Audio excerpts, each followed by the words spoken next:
High Admiral Vrack stood at the central podium, his four-armed exoskeleton gleaming under the chamber's lights. His mandibles clicked rapidly, a sign of stress that his diplomatic training couldn't fully suppress. "They're here," announced the chamber's AI in its melodic tone. A hush fell across the assembly. The main doors parted with a soft hiss. 3 humans walked into the chamber, seemingly unaware of the tension their presence created. Commander Elena Reyes led the group, her military uniform crisp and adorned with modest decorations that signified her rank. Behind her walked Ambassador Thomas Blackwood, his diplomatic robes flowing as he moved with practiced grace. Dr. Aidan Pierce followed, carrying only a small tablet device, his scientist's eyes already scanning the chamber with obvious curiosity. The aliens flinched collectively as the humans approached. Several representatives activated personal shields, a clear breach of diplomatic protocol that went unremarked. "We welcome Earth's delegation to these peace negotiations," Admiral Vrax announced, his voice modulator struggling to maintain a steady output. "Though I must formally note our concern regarding the incidents at Proxima Centauri and the Tau Ceti dispute."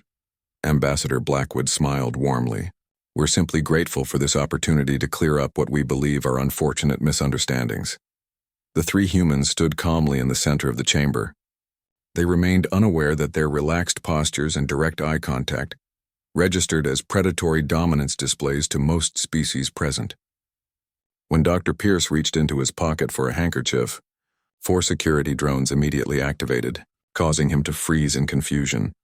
"Please," whispered Vrax, "make no sudden movements." The Galactic Conclave's most sensitive empaths monitored the humans from shielded observation decks. Their reports caused increasing alarm among the leadership. Despite facing potential sanctions from the most powerful governing body in known space, the humans' stress levels remained bizarrely low. Their neural patterns showed strategic thinking, not fear. "Before we begin formal proceedings," Commander Reyes said, "I'd like to address the elephant in the room." The translator AI struggled, rendering the idiom literally. Several delegates gasped, scanning the chamber for an undetected Earth megafauna. "We know you're afraid of us," Reyes continued, "and we want to understand why." What the humans couldn't see was the classified footage, playing on the Council's private feeds, surveillance recordings showing human miners surviving vacuum exposure for nearly 2 minutes, military personnel continuing to fight despite severe injuries, and perhaps most disturbing, humans laughing while consuming capsaicin compounds that would be classified as chemical weapons on most worlds. "Your species has expanded into 3 star systems in less than 50 years, Vrax said carefully. "You've established mining operations in asteroid fields that other species deemed too hazardous to exploit. Your genetic diversity suggests an evolutionary history of surviving multiple extinction-level events. These facts concern us," Blackwood nodded thoughtfully. "We understand your caution. Humanity has indeed faced many challenges throughout our history. But surely our adaptability could be an asset to the galactic community, not a threat." The representative from the Voldarian hegemony rose suddenly, his spines flaring in what the humans would later learn was a sign of extreme agitation. "They speak of assets while their military vessels patrol the borders of the Tau Ceti system." The translator rendered his clicks and whistles into harsh, accusatory tones. "The humans claimed peaceful intentions at first contact, yet their history shows nothing but conquest and expansion." Dr. Pierce stepped forward, prompting another wave of defensive shield activations. He paused, then moved more slowly. "If I may address the Council," he said carefully, "our vessels at Tau Ceti were responding to distress signals from the mining colony. We had no way of knowing the signals were automated responses to seismic activity, not attacks from your border patrols." As Pierce spoke, Admiral Vrax received a priority communication through his neural interface. His inner eyelids narrowed to slits, a reaction the humans couldn't interpret but that sent a wave of unease through the alien representatives who could. "The Council has received new information," Vrax announced. "Our long-range sensors have detected an unauthorized Earth vessel approaching this station." The chamber erupted in alarmed voices and threat displays. Commander Reyes turned to her companions, genuine confusion on her face. "That's impossible," she said. "We came alone as agreed." Blackwood activated his communication device. "This is Ambassador Blackwood of Earth. Please identify yourself immediately." The chamber's main display activated without authorization, showing the face of a human female in what appeared to be a ship's command center. "This is Captain Lucia Rivera of the UES Prometheus," the woman said. "Ambassador, we've discovered something in the Nixari expanse that couldn't wait for diplomatic channels." The alien's reaction to this announcement was immediate and extreme. Several representatives fled the chamber entirely. Others activated emergency communication protocols. Admiral Vrax's exoskeleton shifted to a deep crimson color. "The Nixari expanse is quarantined space. No vessels have successfully navigated its anomalies for over 3,000 years. Captain Rivera nodded on the screen. "We know. That's why what we found there is so important. Permission to approach and transport materials to the station?" Before Vrax could respond, a security alert blared through the chamber. The station's defensive systems had activated automatically, targeting the approaching Earth vessel. "Stand down your weapons immediately," commanded Reyes, her calm demeanor suddenly replaced with an authority that made even Admiral Vrax hesitate. "The Prometheus is a scientific vessel," Blackwood added quickly. "Whatever they've discovered must be significant for Captain Rivera to risk breaking diplomatic protocols." As the council debated their response, what none of them realized was that the humans had accidentally stumbled upon something that would change the galaxy forever, and reveal why humanity's seemingly ordinary traits were, in truth, terrifying. "This is an outrage," bellowed Ambassador Katoth of the Voldarian hegemony, his spines fully extended in threat display. "The humans bring warships to peace talks." Thomas Blackwood raised his hands in a calming gesture. "The Prometheus is a scientific vessel, I assure you. Captain Rivera is bringing something we believe will help facilitate these discussions." Admiral Vrax's inner eyelids narrowed to slits. "Your species was explicitly informed. 1 shuttle, 3 representatives. No exceptions." Security drones formed a protective ring around the human delegation. Commander Reyes noticed that their weapon systems remained active, a clear indication that the situation had escalated beyond normal diplomatic tension. "Admiral," she said firmly, "I give you my word as an officer of Earth Fleet that we intended no deception. The Prometheus was on a separate scientific mission when they made their discovery." The central holographic display flickered as Captain Rivera's image appeared again. "This is Captain Lucia Rivera of the UES Prometheus. We apologize for the protocol breach, but we've discovered something in the Nixari expanse that couldn't wait." Dr. Pierce stepped forward, careful to move slowly this time. 2 weeks ago, we detected unusual energy signatures in what you call the dead zone. We found an ancient facility, predating all known civilizations, with technology that might be relevant to our current misunderstandings. The chamber fell silent. The Nixari expanse had been quarantined for millennia, after multiple research expeditions disappeared without trace. It was a region of space where the laws of physics seemed to warp unpredictably. "Impossible," whispered the archivist's representative, tentacles coiling nervously. "No ship can navigate the gravitational anomalies." Commander Reyes smiled slightly. "Humans are quite good at solving puzzles. May we present our findings?" After a tense discussion among the Council's Security Committee, Admiral Vrax reluctantly authorized the transfer. A container was transported down from the Prometheus under heavy guard. Dr. Pierce approached it and opened the sealed case, revealing an artifact glowing with shifting patterns of light. "This device appears to be a prototype psychometric amplifier," he explained. "It responds to neural patterns in ways that suggest it was designed to enhance certain cognitive abilities across species barriers. What Pierce didn't mention was that the human scientist had discovered something disturbing. The device resonated most strongly with human brain patterns, amplifying traits that other species found terrifying: problem-solving under pressure, pain tolerance, and what humans called hyperfocus. We believe this technology was created by an ancient species as a tool for cross-species communication," continued Pierce. "With your permission, I'd like to demonstrate a scaled-down version of its capabilities." The council members exchanged uneasy glances. Finally, Admiral Vrax nodded. "Proceed, but with caution." Pierce activated a small control panel on the side of the device. The patterns of light shifted, becoming more organized. A gentle hum filled the chamber as the artifact projected, a field that the station's sensors struggled to categorize. The field should create a harmonic resonance that enhances communication between different neural structures, Pierce explained almost immediately. The chamber's empathic monitors registered extreme distress from multiple delegates. The Kralin representative collapsed, overwhelmed by the sudden flood of human thought patterns projected by the device. "Shut it down," ordered Admiral Vrax. Pierce deactivated the device immediately, looking genuinely confused. "I don't understand. It should have created a beneficial resonance for all neural structures." The truth dawned slowly on the human delegation. What felt like normal cognitive processing to them registered as overwhelming, almost predatory mental aggression to other species. The emergency medical team rushing to attend the affected delegates cast fearful glances at the humans, who appeared completely unaffected by an energy field that had incapacitated some of the galaxy's most mentally resilient species. "I think," Blackwood said carefully, "we may have identified the root of our misunderstandings." Admiral Vrax approached the human delegation, his movements cautious. "Your minds, they're different from ours in ways we didn't fully comprehend until now. Your species thinks in patterns that register as invasive to our neural structures." Commander Reyes looked troubled. "We had no idea. Our scientists theorized that all intelligent species would share certain cognitive foundations." "A reasonable assumption," Vrax admitted, "but incorrect. The ancient species who built this device likely encountered the same problem, trying to bridge fundamental differences in thought processes between species. As the humans conferred quietly among themselves, Admiral Vrax received an urgent classified message through his neural interface.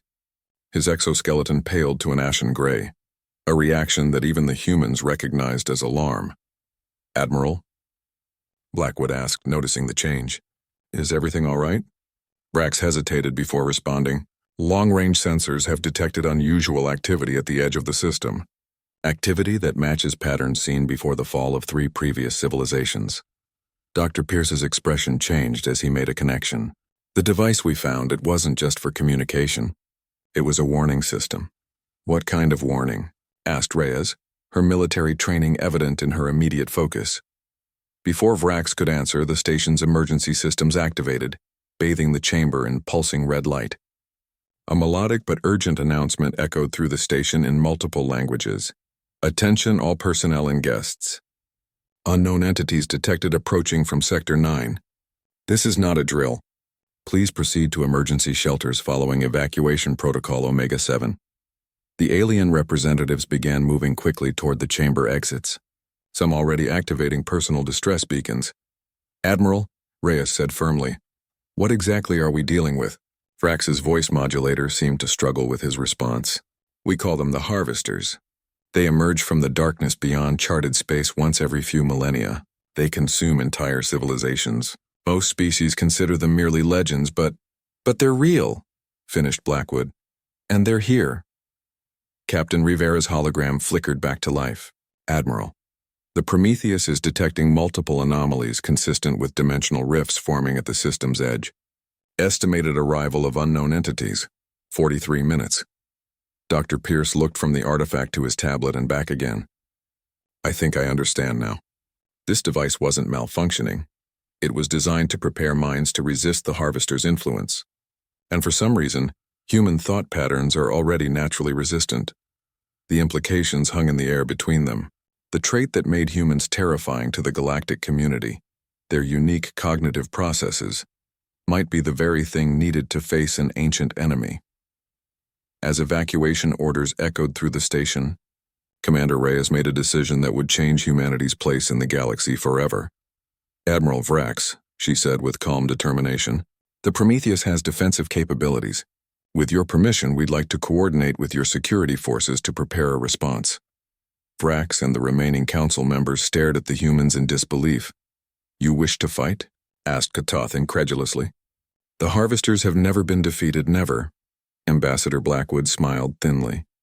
"Well, they've never encountered humans before." "This meeting is suspended," Vrax announced, voice modulator unable to hide his distress. "All delegations will be escorted to secure shelters immediately." Commander Reyes stepped forward, ignoring the security drones that adjusted their positions in response to her movement. "Admiral, what exactly are we facing?" Vrax hesitated, inner conflict visible in the rapid color changes rippling across his exoskeleton. After a moment of calculation, he made a decision that would later be scrutinized by historians throughout the galaxy. "The harvesters have returned," he said simply. The revelation sent waves of terror through the chamber.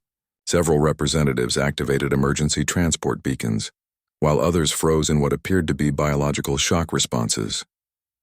"What are the harvesters?" asked Ambassador Blackwood, maintaining his diplomatic composure despite the chaos around them. The archivist, whose species served as the primary historians for the conclave, extended trembling sensory tendrils. They emerge from the darkness beyond charted space once every few millennia to consume entire civilizations. Many species considered them merely cautionary legends until the obliteration of the Zeth Collective 60 years earlier. "Impossible," whispered Katoth, his previous aggression toward the humans forgotten in the face of this greater threat. "Our predictive models gave us at least another century of peace." Captain Rivera's hologram flickered as she interrupted. "Admiral, the Prometheus is detecting multiple anomalies consistent with large-scale dimensional rifts forming at the system's edge. Estimated arrival of unknown entities. 43 minutes. The main display showed swirling distortions appearing at the edge of the star system, tears in the fabric of space itself. Through these rifts, shadowy forms began to emerge, their shapes defying easy description. Dr. Pierce studied the data streaming across his tablet. "These readings match what we found in the ancient facility. I believe the artifact we discovered was designed as an early warning system against this exact threat." The revelation hung in the air. Humans had accidentally stumbled upon technology that generations of the galaxy's greatest minds had failed to understand. "Ambassador," Blackwood turned to Admiral Vrax, "our ship can evacuate a portion of this station's population, but we'll need to coordinate." "Evacuation is pointless," interrupted the archivist, tendrils writhing in distress. "The historical records are clear. Once the harvesters target a system, nothing escapes. All 17 previous encounters ended with total biological consumption. The humans exchanged glances that the alien representatives couldn't interpret, a complex mix of determination, calculation, and something the translation software struggled to identify. "Admiral," said Commander Reyes, "what defensive capabilities does this station have?" Vrax's color pattern shifted to deep blue, the equivalent of a bitter laugh. "This is a diplomatic facility. We have minimal point defense systems for meteorite deflection, nothing that would affect a harvester vessel." Reyes nodded, expression unchanged. "Captain Rivera, prepare combat protocols and inform Earth Command of the situation." The casual mention of combat against an enemy considered unsurvivable sent ripples of confusion through the chamber. "You cannot be suggesting engagement," Katoth said incredulously. "The Voldarian battle fleet, with technology far superior to your primitive vessels, was annihilated in less than an hour during the last incursion." Thomas Blackwood smiled thinly. "With respect, Ambassador, humans have a somewhat different approach to impossible situations."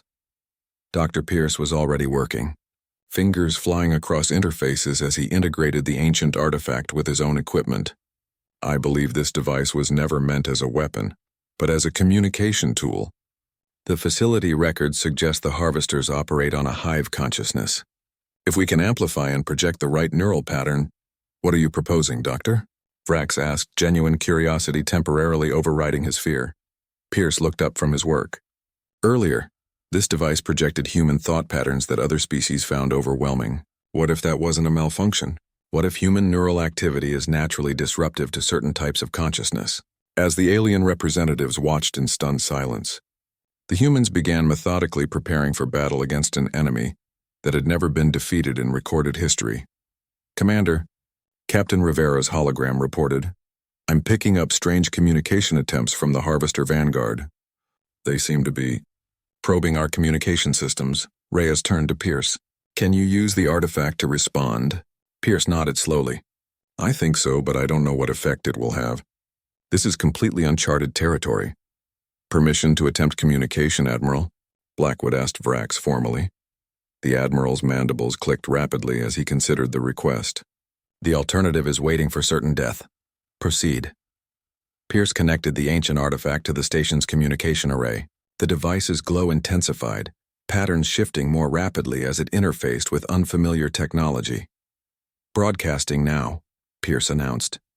The effect was immediate and unexpected. The approaching harvester ships faltered in their formation. Some slowed their approach while others began moving in erratic patterns. "What did you transmit?" demanded Katoth. "Human thought patterns," Pierce replied, eyes fixed on his readings. "Specifically, abstract problem-solving pathways, emotional responses, and cognitive paradoxes." On the main display, the harvester ships continued their disorganized movements. Some appeared to be attempting to communicate with each other, their signals fragmented and inconsistent. "I don't understand," said Vrax. "What's happening to them?" Reyes watched the display with growing realization. "They're confused. Their hive mind can't process our thought patterns." "Precisely," confirmed Pierce. "The harvesters operate on perfect logical efficiency. Human cognition embraces contradiction and creates meaning from chaos. Concepts that might be fundamentally disruptive to their consciousness." The revelation spread through the chamber, the very traits that made humans unpredictable and frightening to the galactic community were now their greatest weapon against this ancient threat. What the aliens couldn't know was that Earth's classified military files contained contingencies for exactly this scenario, plans developed after analyzing fragmentary data from encounters with similar extra-dimensional entities in Earth's own solar system. Encounters kept secret from the galactic community. Captain Rivera ordered Reyes, "Deploy the modified probes." The Prometheus launched a series of small, unmanned devices toward the disorganized harvester fleet. Each probe carried a miniaturized version of Pierce's modified artifact, programmed to broadcast specific human neural patterns. "What are those devices?" asked Vrax. Blackwood's expression remained carefully neutral. "Let's call them cognitive disruption probes. They'll amplify what we're already doing." As the probes reached their targets, the effect intensified. The harvester ships began emitting energy signatures never before recorded, the equivalent of a hive mind experiencing a panic attack. "They're retreating," announced Rivera in disbelief as several of the smaller vessels began moving back toward the dimensional rifts. The timer on the main display continued its countdown. 22 minutes until the main harvester fleet would arrive. The initial victory against the Vanguard had bought them time, but the real test was yet to come. "We need to coordinate with your defense forces," Reyes told Admiral Vrax. "This is just the beginning." The Admiral studied the humans with new understanding. "You've faced these entities before, haven't you? That's why you're prepared." Reyes and Blackwood exchanged glances before the commander answered carefully. "Let's just say humanity has experience dealing with threats that don't follow conventional rules of engagement." As the station's personnel mobilized to prepare for the coming battle, the alien representatives began to see humans in a new light. What had seemed like primitive aggression now looked like necessary survival adaptations. What had registered as terrifying unpredictability now appeared to be a valuable cognitive defense against an enemy that had plagued the galaxy for millennia. The humans had arrived at a peace meeting and accidentally terrified the galaxy. Now that same fear might be the galaxy's only hope for survival. The Galactic Conclave's highest-ranking officials had gathered around the holographic tactical table, watching with a mix of terror and fascination as the human delegation worked with unexpected confidence. Admiral Vrax had ordered all available diplomatic vessels to form a defensive screen around the station, a gesture of defiance rather than a viable strategy. "They will be within range in 17 minutes, reported the tactical AI, its melodic voice incongruously calm. "Standard evacuation protocols cannot be completed in the available time frame." Commander Reyes stood at the central holographic table, studying the approaching threat with unsettling calmness. Her fingers traced potential defensive positions as she spoke into her communication device. "Captain Rivera, status update on the modifications?" "Dr. Pierce's transmission array is integrated with our systems," came the reply from the Prometheus. "We're ready on your command." The UES Prometheus had moved into position between the diplomatic station and the incoming harvesters, a single human vessel placing itself in the path of an extinction-level threat. The alien representatives couldn't decide if this was admirable courage or incomprehensible foolishness. Ambassador Katoth approached Reyes, mandibles clicking in agitation. "Your species' courage is admirable if misguided, but this display of sacrifice serves no tactical purpose." Reyes didn't look up from her work. "We're not planning to sacrifice anything, Ambassador."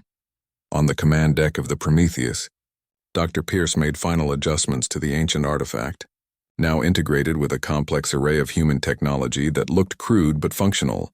The device pulsed with increasingly bright patterns as it synchronized with the specialized neural interfaces worn by a team of human operators. "What exactly are you attempting?" asked Admiral Vrax, watching the preparations with growing curiosity. Thomas Blackwood stepped forward. "The Harvesters operate as a unified consciousness across multiple dimensions. Their strength comes from perfect coordination, but that also creates a potential vulnerability. We're going to introduce a bit of chaos into their system," added Reyes. The alien representatives exchanged confused glances. The concept seemed absurd. Primitive human technology against entities that had devastated civilizations thousands of years more advanced. On the Prometheus, the human operators entered a synchronized meditative state as Dr. Pierce activated the modified device. The artifact began projecting a field that the station's sensors couldn't properly categorize, something between an electromagnetic pulse and a psychic broadcast. "What are you transmitting?" demanded Katoth. Blackwood's expression remained neutral. "Human creativity." As the field expanded to encompass the approaching harvester vessels, something unprecedented occurred. The perfect formation of the alien fleet began to falter. Individual ships moved erratically, some slowing while others accelerated unpredictably. "The hive mind is experiencing cognitive dissonance," explained Dr. Pierce through the communication link. "We're broadcasting specific human thought patterns, abstract problem solving, emotional responses, linguistic paradoxes, and conceptual art." The command center fell silent as the implications became clear. The Harvesters, entities that operated on pure logical efficiency, were being disrupted by human thought patterns that embraced contradiction, imagined impossibilities, and created meaning from chaos. "Impossible," whispered the archivist, tendrils curling in disbelief. The main screen showed harvester vessels now moving in conflicting directions, some firing weapons at empty space, others attempting to re-enter dimensional rifts. The unified attack had disintegrated into confusion. Captain Rivera, ordered Reyes, moved to Phase 2. The Prometheus launched a barrage of what appeared to be standard missiles, but each contained a miniaturized version of Pierce's modified device, programmed to penetrate the harvester ships and continue broadcasting human cognitive patterns directly into their systems. "Those aren't conventional weapons," realized Vrax, his exoskeleton shifting to a color of amazement. "No," confirmed Blackwood. "They're delivery systems for what you might call cognitive viruses, human thought patterns packaged to maximize disruption to the harvester hive mind." As the weapons found their targets, the larger harvester vessels began to emit energy signatures never before recorded, the equivalent of a hive mind experiencing a panic attack. One of the largest harvester ships suddenly turned against its own fleet, firing strange energy weapons that tore through 3 smaller vessels. Another began spinning wildly, its dimensional drive creating unstable rifts that pulled in nearby harvester craft. The alien representatives watched in stunned silence as humanity's most terrifying traits, creativity, abstract thinking, and embracing paradox, proved to be the perfect weapon against an enemy that had known only perfect order for millennia. "Commander," reported Captain Rivera, "we're detecting unusual energy buildup in the largest vessel. I think it's trying to adapt to our cognitive attack." Reyes nodded grimly. "They're learning. We need to increase the intensity before they develop resistance." "Dr. Pierce," she ordered, "prepare to broadcast the specialized patterns we discussed." Pierce looked up, concern visible on his face. "Are you sure? We haven't tested those sequences. The effect on the station's crew could be—" "We don't have a choice," Reyes interrupted. "Admiral Vrax, I recommend your personnel use the neural dampers we provided. What we're about to broadcast will be intense." The Admiral hesitated only briefly before issuing the order. Throughout the station, alien crew members applied small devices to their neural centers, technology that the humans had somehow prepared in advance, raising questions that would need to be addressed later. "Broadcasting now," announced Pierce. The effect was immediate and dramatic. The artifact's glow became almost blinding as it projected new patterns, human dreams, nightmares, abstract art concepts, and impossible mathematical constructs directly into the harvester fleet's communication network. On the main display, the largest harvester vessel seemed to convulse, its form distorting as if in pain. Smaller ships began to retreat in disarray, some colliding with each other in their haste to escape. "It's working," whispered Katoth in disbelief. Reyes watched the display with grim satisfaction. "Captain Rivera, target the flagship with everything we have. Don't let it adapt." The Prometheus fired its main weapons, conventional energy beams that would normally be insignificant against such massive entities. But the harvesters, their hive mind in chaos from the cognitive assault, failed to coordinate their defenses. The beams struck critical systems, causing cascading failures throughout the flagship. "We're detecting energy surges consistent with a dimensional drive overload," reported Rivera. "I think it's going to—" The warning came too late. The harvester flagship collapsed in on itself, creating a temporary dimensional rift that pulled in several nearby vessels before collapsing with a flash of energy that temporarily blinded the station's sensors. When the displays cleared, the remaining harvester vessels were in full retreat, fleeing back through their dimensional rifts in complete disarray. The command center erupted in sounds of disbelief and relief, clicking mandibles, whistling respiratory tubes, and vibrating appendages, all expressing the same sentiment in different biological ways. Admiral Vrax approached the human delegation, his exoskeleton now displaying formal ceremonial colors. "Commander Reyes, Ambassador Blackwood, Dr. Pierce, on behalf of the Galactic Conclave, I extend our deepest gratitude. You have accomplished what no species has managed in recorded history." Reyes nodded formally. "We're glad we could help, Admiral. There is, however," continued Vrax, his tone shifting subtly, "the matter of your obvious preparation for this encounter. The neural dampers, the modified weapons, your species clearly had prior knowledge of the harvesters." The three humans exchanged glances before Blackwood spoke carefully. "Admiral, there are aspects of Earth's history that we haven't fully shared with the galactic community. Not out of deception, but because we weren't sure how the information would be received." "After today," Vrax replied, "I believe the Conclave will be very interested in hearing Earth's full story." As cleanup and recovery efforts began throughout the station, what no one in the command center fully realized was that this victory was actually revealing humanity's most closely guarded secret. Earth had encountered and defeated a harvester scout ship nearly 50 years earlier. Long before official first contact with the galactic community, the peace negotiations had begun with the galaxy fearing humanity. Now that fear had transformed into something more complex: respect, curiosity, and the uncomfortable realization that the galaxy might need humanity's unique traits more than humanity needed the galaxy's acceptance. Admiral Vrax stood at the primary podium, his exoskeleton now displaying formal ceremonial colors that shimmered with each movement. The chamber's perfect acoustics carried his voice to every corner without need for amplification. "This emergency session of the Galactic Conclave is called to address recent events and reevaluate certain assumptions." Vrax's voice modulator conveyed a complex mix of emotions. For 30,000 standard years, the Conclave has maintained peace through careful balance of power and stringent protocols. Humanity's actions have challenged our fundamental understanding of that balance. Ambassador Thomas Blackwood entered the chamber, flanked by Commander Reyes and Dr. Pierce. All three humans showed signs of exhaustion but carried themselves with the same steady confidence that had initially unnerved their alien counterparts. The crowd parted before them, not in fear as before, but with a new kind of deference.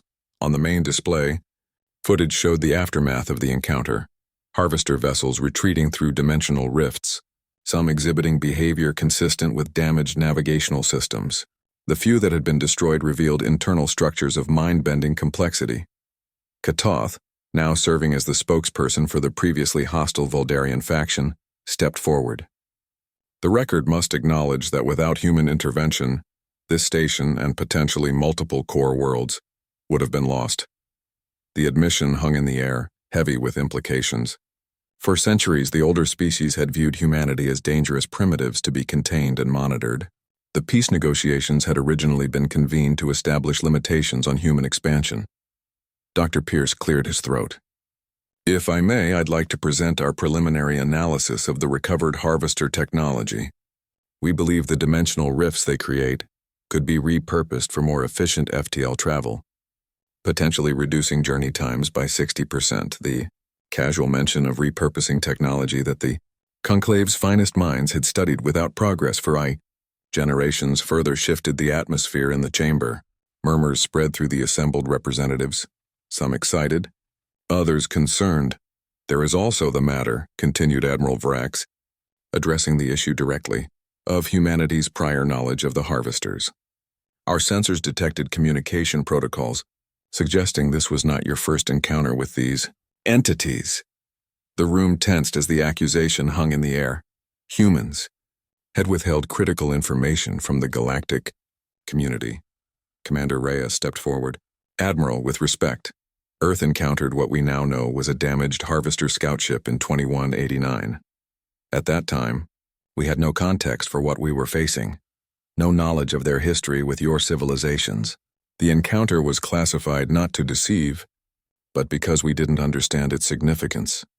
Murmurs spread through the chamber as species with vastly different physiologies all expressed the same emotion, skepticism. Thomas Blackwood raised his hands in a placating gesture. We propose a new framework for our relationship with the Conclave. Full disclosure of Earth's defensive capabilities and our research into the harvesters, in exchange for removal of expansion restrictions and recognition of humanity as full members of the galactic community. The archivist, whose species rarely spoke in full assembly, extended their primary sensory tendrils. There is precedent in our oldest records. When the Prometheans joined the first iteration of the Conclave, they too brought unexpected solutions to existential threats. And where are the Prometheans now? Asked Katoth pointedly. They ascended beyond our understanding, answered the archivist. Perhaps humans follow a similar path. The suggestion sent ripples of unease through the chamber. The possibility that humanity represented another potentially transcendent species was both fascinating and terrifying. Admiral Vrax called for order. We will establish a joint research initiative into harvester technology and defense strategies, with human scientists given equal standing to our own specialists. Reyes nodded in agreement. We will share our knowledge freely. Earth has developed specific cognitive training techniques that help resist harvester influence. These can be adapted for other species with proper neural adjustments. As the formal agreements were being drafted, Dr. Pierce approached the ancient archivist privately. There's something in the recovered data that troubles me, he said quietly. References to previous cycles of civilization all ended not by the harvesters but by something they were fleeing. The archivist's tendrils coiled in what might have been concern. Some secrets are best explored with caution. Dr. Pierce, perhaps this is why your species both fascinates and terrifies us. You never stop asking questions, even when the answers might be dangerous. The archivist hesitated before continuing. Our oldest records speak of the harvesters as harbingers. Their appearance has always preceded greater changes. Pierce's expression grew serious. You think they're running from something? The universe is vast and ancient, Doctor. The harvesters may be predators in our understanding, but perhaps they are prey in another context. As this conversation occurred in the shadows of the Great Hall, Admiral Vrax addressed the assembly with the formal proclamation that would reshape galactic politics for centuries to come. The Galactic Conclave hereby recognizes the sovereign right of humanity to develop and expand within reasonable boundaries, to be determined by mutual agreement. In exchange, Earth will share its unique defensive capabilities and cognitive technologies with all member species. Commander Reyes stepped forward to formally accept the terms. As she did, the station's sensors detected unusual energy, signatures at the edge of the system, brief flickers that might have been dimensional rifts opening and closing too quickly to track. Only Dr. Pierce noticed the readings on his personal device, his conversation with the archivist giving them troubling context. Whatever had frightened the harvesters into retreat might already be watching, evaluating the new alliance forming before it. As the new accords were formalized, no one could predict that humanity's greatest contribution to galactic civilization would not be their technology or their fighting capability, but their unique cognitive approach, the ability to embrace contradiction, imagine the impossible, and find hope in the face of cosmic horrors. Ambassador Blackwood addressed the assembly with words that would be inscribed in the conclave's historical archives. Today marks not just peace between our worlds, but the beginning of a new approach to galactic threats. Humanity brings not just our strength or our technology, but our perspective, our willingness to face the unknown not with fear, but with curiosity and determination. What Blackwood didn't mention was the classified reports already being transmitted back to Earth, reports suggesting that the Harvester incursion might have been merely a prelude to something far more significant. Human scientists were already analyzing patterns in the fabric of space-time that the Conclave's instruments had never been programmed to detect. The humans had arrived at a peace meeting and accidentally terrified the galaxy. In doing so, they had revealed capabilities that transformed potential enemies into necessary allies. But as the celebration continued throughout the diplomatic station, Dr. Pierce stood at a viewport, watching the stars with new understanding. The true test of this alliance was yet to come. The Harvesters had retreated, but they would return, perhaps driven by forces the galaxy was not yet ready to comprehend. Humanity's place in the cosmic order had changed forever, not as conquered or conqueror, but as guardians against threats beyond conventional understanding. As if sensing his thoughts, the ancient artifact they had discovered pulsed briefly in its containment field, its patterns shifting to reveal configurations that hadn't been visible before. Warnings, perhaps, or instructions for the trials that lay ahead. The humans had accidentally terrified the galaxy, but in doing so, they may have inadvertently saved it. I've created a 5-part sci-fi story following your HFY, Humanity Fuck Yeah theme. Each part is approximately 1,000 words, with suspenseful hooks at the beginning that could work well for video adaptation. The story follows humans at a peace meeting who accidentally reveal their unique cognitive abilities which terrify the galactic community but ultimately prove crucial in fighting an ancient threat. I avoided all the names you specified and used simple, straightforward English throughout. Each part builds suspense to encourage readers to continue to the next part. The story includes the elements you requested: humans, Earth, the Galactic Council, alien representatives, diplomatic crisis, interstellar politics, and humanity's surprising abilities. Would you like me to make any adjustments to any of the parts?